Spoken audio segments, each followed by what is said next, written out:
नमस्कार मित्रांनो, लग्नानंतर होईलच प्रेम या मालिकेच्या आजच्या भागामध्ये मी तुम्हा सर्वांचे अगदी मनपूर्वक स्वागत करते. आजच्या भागामध्ये आपल्याला पाहायला मिळतं की आता ज्यावेळी पत्रकार पार्थला म्हणतात की हो सर, तुम्ही यश मिळवले ते खरंच कौतुकास्पद आहे, तर आता मात्र इथे वसुहत्यांनी आणलेले पत्रकार पार्थला म्हणतात, पार्थ देशमुख, तुमच्या यशाबद्दल सांगायचं तर खरंच हे यश तुम्ही खवखवीत यश मिळवलं आहे, त्याबद्दल प्रश्नच नाही.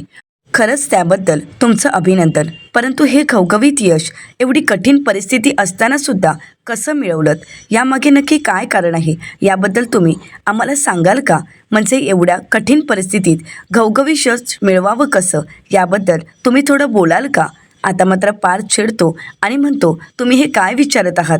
माझ्या पर्सनल आयुष्याबद्दल तुम्ही प्रश्न असं विचारू शकत नाही. परंतु त्याचवेळी रम्या पार्थला म्हणते, पार्थ प्लीज शांत हो. मीडियाचं काम आहे प्रश्न विचारणं, परंतु या प्रश्नांकडे तू दुर्लक्ष करू शकतोस, त्यामुळे प्लीज त्यांच्या या प्रश्नाकडे तू दुर्लक्ष कर. पार्थ शांत हो, असं म्हणत आता रम्याने पार्थला शांत केलेलं असतं. तर दुसरीकडे पाहायला मिळतं, जीवाने फ्रॉन्स खाल्लेले असतात आणि त्यामुळे त्याला त्रास होत असतो. एवढा त्रास होत असूनही जीवा काही फ्रॉन्स खाणं थांबवत नाही. त्याच्या अंगाला लाल डाग आलेले असतात, अंगाला खाज उठत असते आणि घामही आलेला असतो. त्याला खूप त्रास होत असतो. तर आता गुड्डू जीवासाठी पाणी घेऊन येतो आणि म्हणतो, जीवा भैया तुम्ही पाणी पिऊन घ्या. अहो काय होतंय, तुम्हाला जास्त त्रास होतोय, तुमच्या अंगाला चट्टे आले आहेत. एवढंच काय तर तुम्हाला घामही आलाय, खाजही उठते. हे काय होतंय जीवा भैया, सांगा ना. तर जीवा काहीच बोलत नसतो. गुड्डू म्हणतो, जीवा भैया तुम्हाला एवढा त्रास होतोय तरी तुम्ही मला का सांगत नाहीये? चला आत्ताच्या आत्ता आपण डॉक्टरकडे जाऊयात. नक्की हे कशामुळे होतंय हे कळायलाच हवं. तर जीवा म्हणतो, ॲलर्जी. गुड्डू म्हणतो, ॲलर्जी? कसली ॲलर्जी? तर जीवा म्हणतो, फ्रॉन्सची. मला फ्रॉन्सची ॲलर्जी आहे. आता मात्र गुड्डू चिडतो आणि म्हणतो, जीवा भैया तुम्हाला जर फ्रॉन्सची ॲलर्जी आहे मग तुम्ही फ्रॉन्स खाल्लेतच का? तर जीवा म्हणतो, नंदिनीसाठी, माझ्या चकाचक बाईसाठी. आता मात्र गुड्डू धक्काच बसतो. गुड्डू म्हणतो, चकाचक बाईसाठी म्हणजे?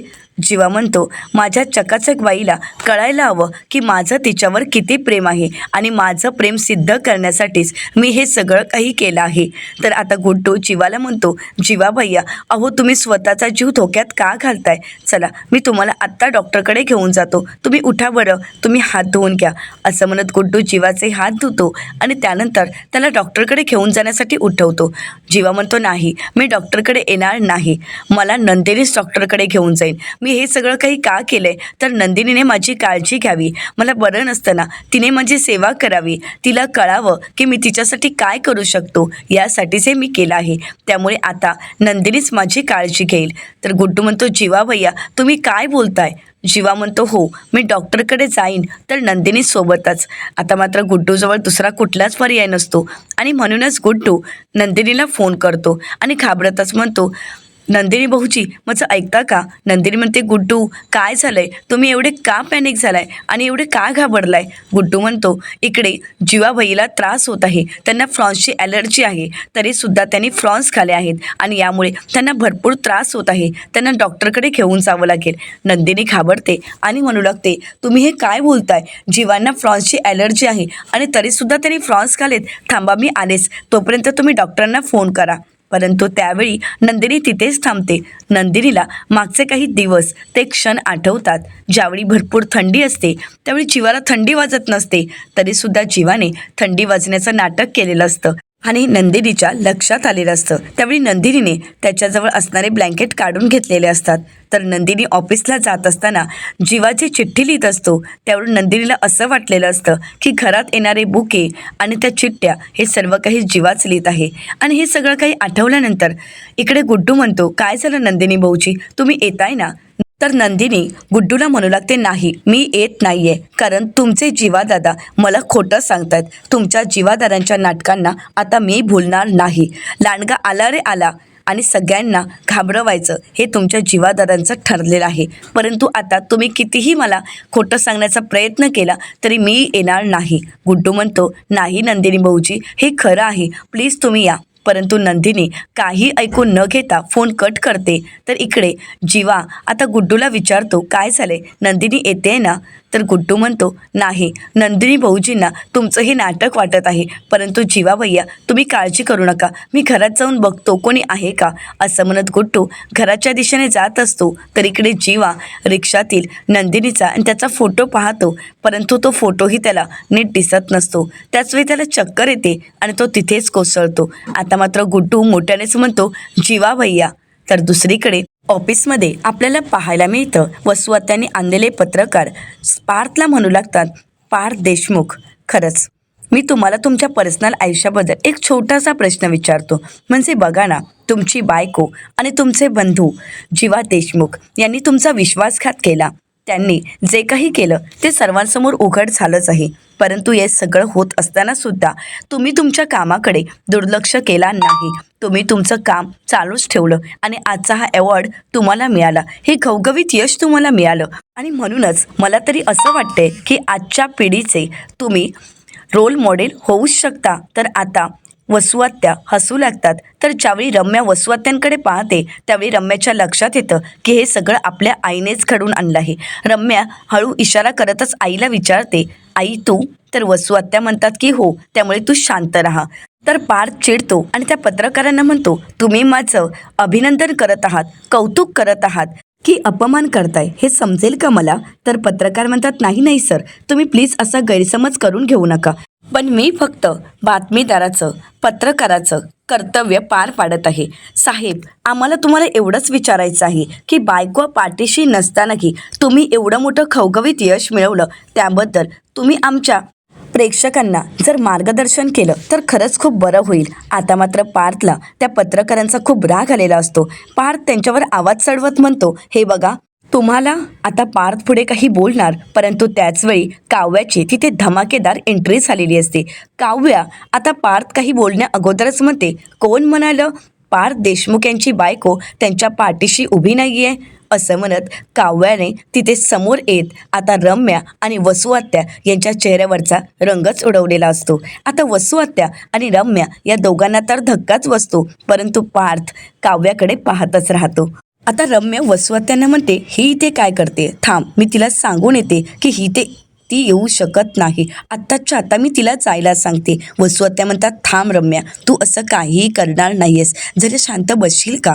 मला माहीत आहे हा माझ्या प्लॅनचा भाग नव्हता, तरीसुद्धा ती इथे आलीच आहे. मग आता तिला पत्रकार जाऊ देतील का. आत्तापर्यंत त्यांनी पार्थला तर प्रश्न विचारलेच आहेत, परंतु आता काव्या त्यांना मिळाली आहे. आता काव्याला सुद्धा हे पत्रकार असे काही प्रश्न विचारतील की त्यामुळे काव्याला इथे आल्याचा पश्चाताप होईल. आणि खरं सांगू का, ती शेवटी काव्य आहे, किती वेळ शांत बसणार आहे.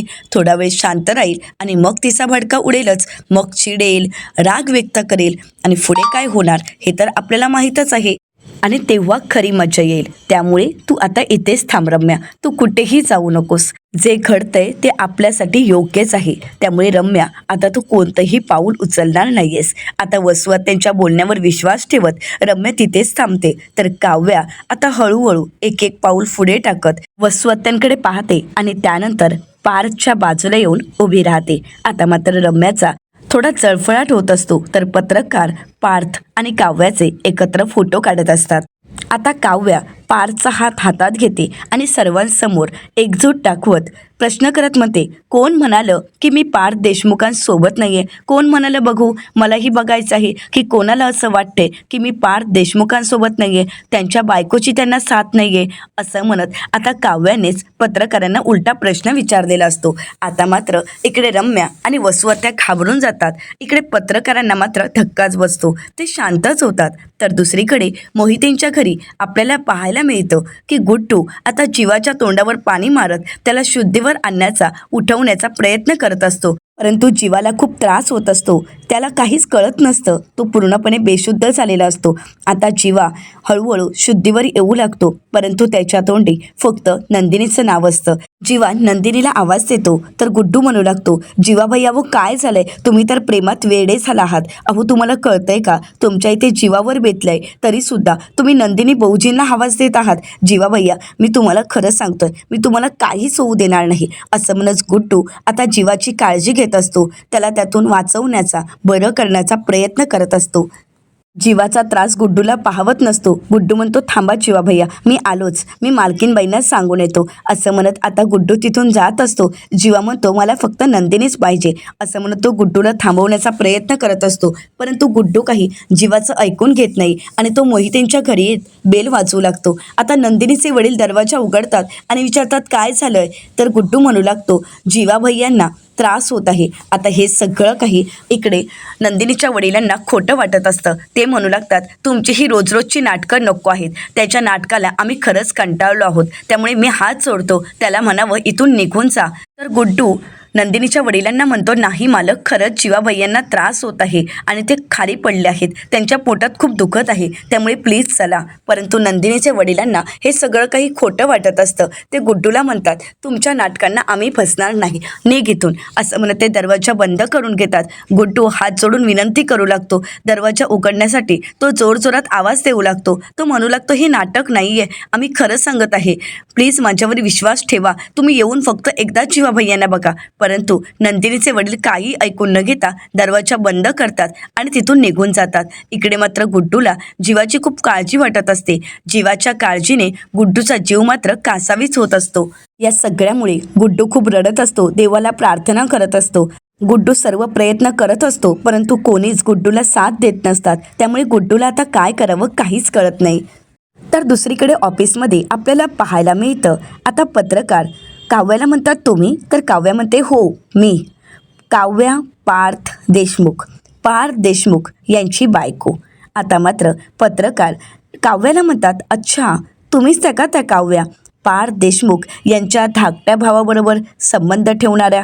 असं शोभत नाही हो तुम्हाला, किती चुकीचं केलात तुम्ही. आता मात्र पार्थ चिडतो आणि म्हणतो, माइंड युअर लँग्वेज. परंतु त्याचवेळी काव्य पार्थला शांत करते आणि म्हणू लागते, पार्थ शांत व्हा तुम्ही. असं म्हणत आता काव्या पत्रकारांना म्हणते, मिस्टर राऊत करेक्ट? कसं आहे ना, तुम्ही आज एका महिलेला जे प्रश्न विचारत आहात ते एक पत्रकार म्हणून तुम्हाला शोभत नाहीत आणि महिलेशी कसं बोलावं हे पत्रकारांना आता आम्ही शिकवावं का? की एवढंही तुम्हाला तुमच्या या पत्रकाराच्या शिक्षणामध्ये शिकवलंच गेलं नाही आहे? असं म्हणत आता काव्याने मिस्टर राऊत यांना चांगलंच कैचीत पकडलेलं असतं. तर दुसरे पत्रकार काव्याला म्हणतात, हे बघा मॅडम, पण हे खरं आहे की नाही? तर काव्या म्हणते, हे बघा, आत्ताच्या या घडीला हेच सत्य आहे की मी काय केलं त्यापेक्षा पार्थ देशमुख यांनी केवढी मोठी मजल गाठली आहे, त्यांनी केवढं मोठं यश संपादन केलं आहे, त्याबद्दल आपण चर्चा करू, कारण त्या विषयासाठीच तर आपण इथे एकत्र जमलो आहोत ना. असं म्हणत काव्याने त्यांचीही बोलती बंद केलेली असते.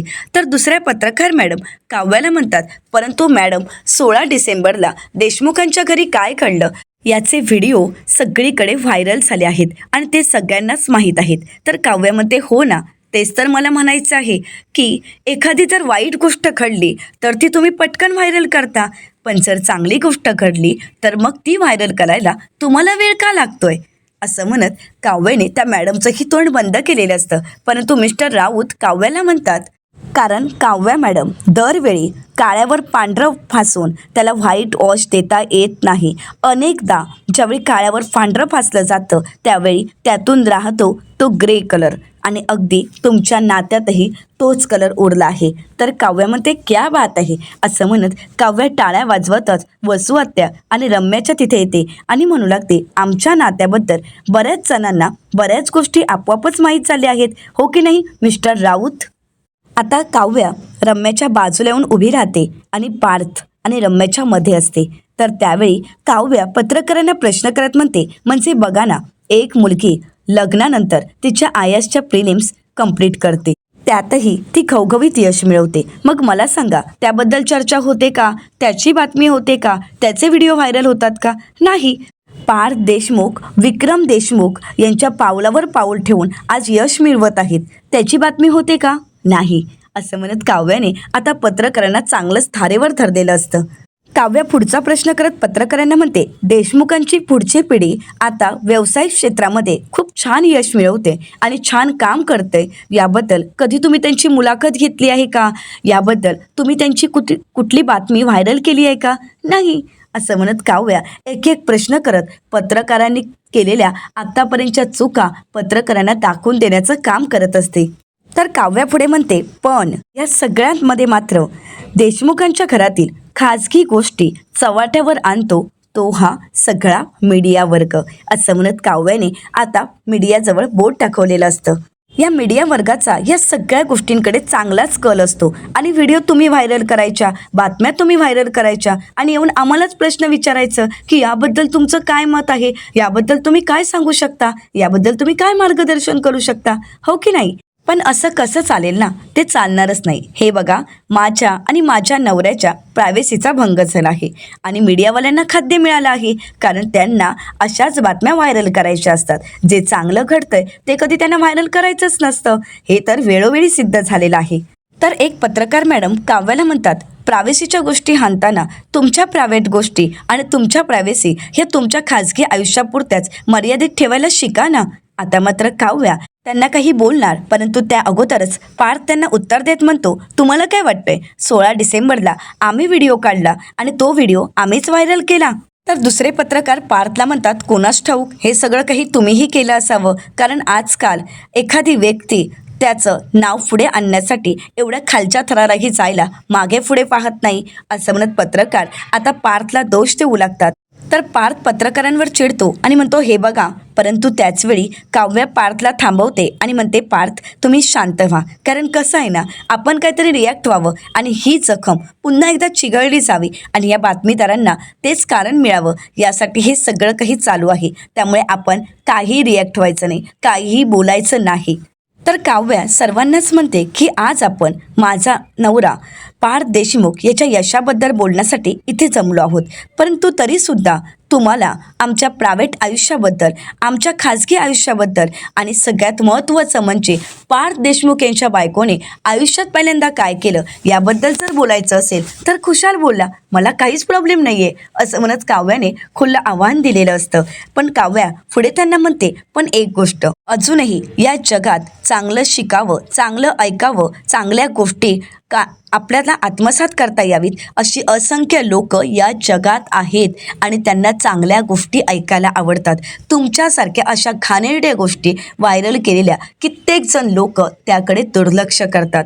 पण तुम्ही पत्रकार ज्या काही बातम्या पसरवत आहात ना, त्यामुळे एक दिवस हीच लोक तुमच्यावर काठ मारतील. आणि एक गोष्ट तुम्ही विसरू नका, आज ती माणसं मुठभर आहेत, परंतु उद्या तीच माणसं मैदान भरतील.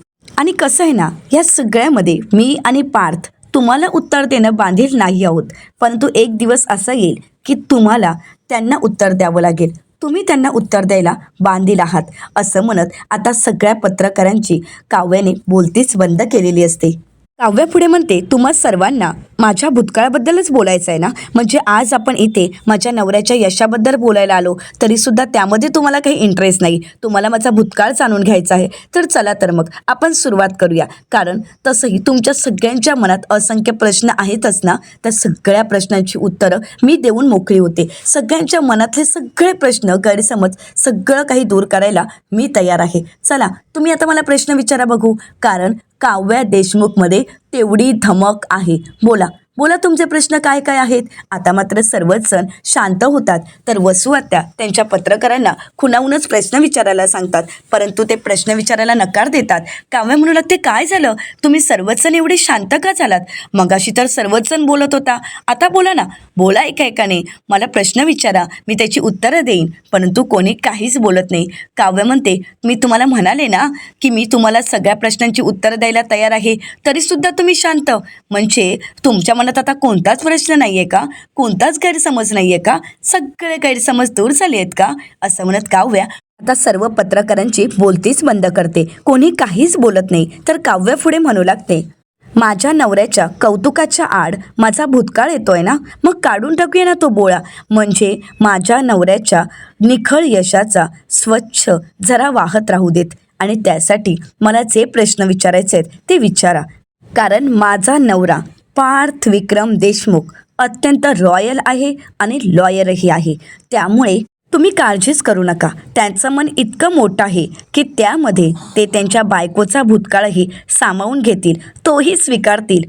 पण तुम्ही काळजी करू नका, असं म्हणत काव्याने आता पत्रकारांना चांगलंच उत्तर दिलेलं असतं. तर दुसरीकडे पाहायला मिळतं, गुड्डू मोहितेंच्या घरी आता जीवाला वाचवण्यासाठी गुड्डू सीडी लावतो आणि सीडीवरून बाल्कनीत चढत तो घरात एंट्री करतो. शारदाताईंना जाऊन सांगतो, मालकीनबाई मला माफ करा की मी खिडकीतून आलोय, परंतु कारणच असं आहे. तर शारदाताई म्हणतात, काय झालंय गुड्डू, तू असा का आलास? तर गुड्डू म्हणतो, जीवा भैया खाली कोसळले आहेत, त्यांना त्रास होत आहे. तर शारदाताई म्हणतात, काय बोलतोयस तू?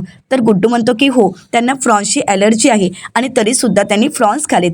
तर शारदाताई म्हणतात, शक्यच नाही, जीवा फ्रॉन्स खाणारच नाही. गुड्डू म्हणतो, खाल्लेत, कारण नंदिनी भाऊजींचं प्रेम सिद्ध करण्यासाठी आणि त्यांनी आपली काळजी घ्यावी यासाठी खाल्ले आहेत. तुम्ही चला ना प्लीज, तुम्ही चला, कारण मला आता त्यांची काळजी वाटत आहे, त्यांना खूप त्रास होत आहे, त्यांच्या पोटात दुखत आहे. तर शारदाताई म्हणतात, चल मी आलेच, मी माझ्या जावयाला काहीही होऊ देणार नाही. तर गुड्डू म्हणतो, तुम्ही त्या रस्त्याने म्हणजे दरवाजातून जा, मी आलो तसा बाल्कनीतून जातो, कारण मोठ्या साहेबांनी मला जर पाहिलं तर ते उगाच माझ्यावर चिडतील. शारदाताई म्हणतात, बरं ठीक आहे. आता गुड्डू पुन्हा एकदा सीडी उतरतो आणि धावत पळत जीवाकडे येतो. तर इकडे शारदाताई सुद्धा आलेल्या असतात. शारदाताई जीवाला उठवण्याचा प्रयत्न करतात. जीवाची ती अवस्था पाहून शारदाताई घाबरतात आणि म्हणू लागतात, जीवा तुम्ही हे काय करून घेतलंय? अहो नंदिनीच्या प्रेमासाठी असं कोणी करतं का? अहो नंदिनी तुम्हाला नक्कीच स्वीकारेल, पण तुम्ही असं करायची काहीच गरज नव्हती. चला आपण डॉक्टरकडे जाऊ. जीवा म्हणतो, नाही मला नंदिनीच हवी आहे. शारदाताई म्हणतात, जीवा अहो प्लीज असा वेडेपणा करू नका.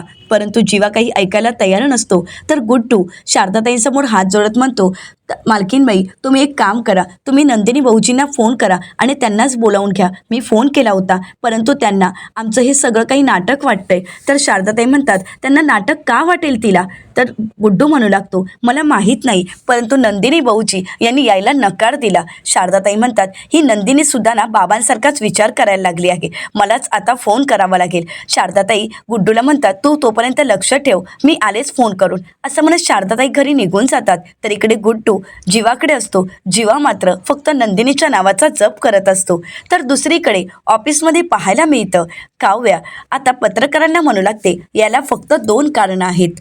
एक कारण एक आहे की काव्याचा भूतकाळ, आणि दुसरं कारण हे आहे त्यांच्या बायकोचं, त्यांच्या काव्याचं त्यांच्यावर असणारं नितांत प्रेम. असं म्हणत काव्या पार्थकडे पाहते आणि पार्थच्या बाजूला येऊन उभी राहते. आता मात्र रम्याचा चांगला चळफळाट होत असतो. काय आहे ना, प्रेम करण्यामध्ये नेहमीच हे पुढे होते, खूप पुढे होते, परंतु यासाठी त्यांनी मला कधीच फरफटत पुढे नेलं नाही. आणि आता मी पुढे गेली आहे, प्रेमात मी एवढी पुढे गेली आहे, पण मी त्यांना असं फरफटत घेऊन जाणार नाही. त्यांनी सुद्धा मला फरफटत नेलं नव्हतं आणि मी सुद्धा नेणार नाही, कारण आमचं नातं एवढं पवित्र आहे की आमच्या नात्यात आमचा दोघांचा एकमेकांवर तेवढाच विश्वास आहे. आम्हा दोघांनाही आमच्या नात्याबद्दल खात्री आहे, कारण आम्हा दोघांचं एकमेकांवर तेवढंच प्रेम आहे. माझं त्यांच्यावर जीवापाड प्रेम आहे आणि त्यांचंही माझ्यावर तेवढंच प्रेम आहे. जीवापाड.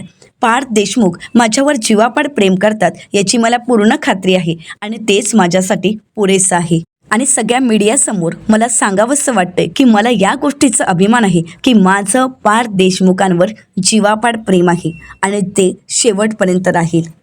आणि आज माझ्या नवऱ्याच्या कर्तृत्वाचा दिवस आहे, असं म्हणत आता काव्या पार्थचा हात हातात घेते, त्याच्या हातावर किस करते आणि एकमेकांकडे दोघंही पाहू लागतात. आता मीडियासुद्धा त्या दोघांचं प्रेम स्वतः समोरून पाहते. अगदी आता त्यांनाही कळालेलं असतं की या दोघांचं खरंच एकमेकांवर तेवढंच प्रेम आहे. तर येणाऱ्या पुढील भागामध्ये आपल्याला पाहायला मिळतं, नंदिनी आता जीवासाठी आलेली असते. जीवाची अवस्था पाहून नंदिनी रडू लागते आणि म्हणते, फ्रॉन्स खाऊन तुम्हाला ॲलर्जी होते हे माहीत असताना सुद्धा तुम्ही फ्रॉन्स खाल्लेत? तर गुड्डू म्हणू लागतो, एकही रिक्षा कोणी थांबवत नाही, आता काय करायचं? नंदिनी म्हणते, आता आमच्या डार्लिंगने जायचं आहे, कारण आत्तापर्यंत या जीवा देशमुखचा या पसारेवाल्याचं प्रेम जगाने पाहिलं आहे, आता या चकाचक बाईचा वेडेपणा पाहतील. असं म्हणत नंदिनी स्वतः रिक्षा चालवत आता जीवाला हॉस्पिटलच्या दिशेने घेऊन जाते. तर दुसरीकडे ऑफिसमध्ये मिस्टर राऊत आता पार्थला प्रश्न करत म्हणतात, पार्थ सर, तुमच्या धाकट्या भावाचा आणि काव्याचा फोटो. परंतु त्याचवेळी पार्थ ते पुढे काही बोलण्या अगोदरच त्यांना थांबवतो आणि म्हणू लागतो, इनफ, तुम्हाला जर माझ्या यशाबद्दल एवॉर्डबद्दल प्रश्न विचारायचे असतील तर विचारा, परंतु काव्याबद्दल वेडेवाकडे प्रश्न बोललेले मी ऐकून घेणार नाही, कारण काव्या देशमुख माझी बायको आहे. असं म्हणत अख्ख्या जगासमोर मीडियासमोर पार्थने आपली काव्या बायको आहे हे कबूल केलेलं असतं. आता मात्र रम्याच्या चेहऱ्यावरचा रंगच उडालेला असतो. आता नक्की पुढे पुढे काय घडेल हे पाहणं अतिशय रंजक ठरणार आहे. मित्रांनो, अशाच मालिकांचे नवनवीन अपडेट पाहण्यासाठी चॅनलला नक्कीच सबस्क्राईब करा. आजचा व्हिडिओ तुम्हाला कसा वाटला हे कमेंट करून नक्कीच कळवा. आजचा व्हिडिओ जर तुम्हाला आवडला असेल तर व्हिडिओला लाईक करायलाही विसरू नका. व्हिडिओ पाहिल्याबद्दल तुम्हा सर्वांचे अगदी मनपूर्वक धन्यवाद.